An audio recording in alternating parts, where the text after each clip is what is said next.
শুভ সকাল।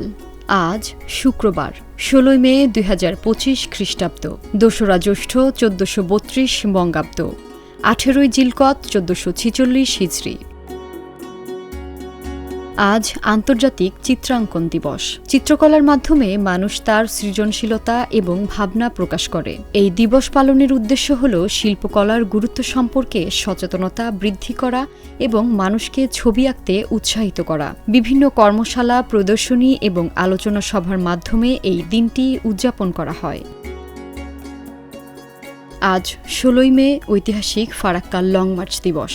ফারাক্কা বাঁধের ফলে নদীর নাব্য হারানোর আশঙ্কায় ও পানির ন্যায্য হিস্যার দাবিতে ১৯৭৬ সালের এই দিনে মজলুম জননেতা মওলানা আব্দুল হামিদ খান ভাসানীর নেতৃত্বে লং মার্চ অনুষ্ঠিত হয়। রাজশাহীর মাদ্রাসা ময়দান থেকে লাখো জনতা সেই লং মার্চে রওনা হয় ফারাক্কা বাঁধের দিকে। লং মার্চ শেষে কানসাট হাই স্কুল মাঠে অনুষ্ঠিত বিশাল সমাবেশে বক্তব্য দেন মজলুম জননেতা মওলানা আব্দুল হামিদ খান ভাসানী। সেই থেকে ১৬ মে ফারাক্কা দিবস নামে পরিচিতি লাভ করে।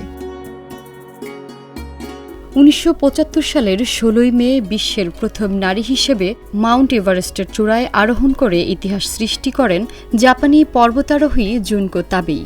তিনি নিজের অদম্য সাহস ও দৃঢ় মনোবল দিয়ে এই কঠিন শৃঙ্গ জয় করেন। এই ঐতিহাসিক কৃতিত্ব বিশ্বজুড়ে নারীদের পর্বতারোহণে উৎসাহিত করে এবং জুনকো তাবেই পর্বতারোহণ জগতে এক অনুপ্রেরণামূলক ব্যক্তিত্ব।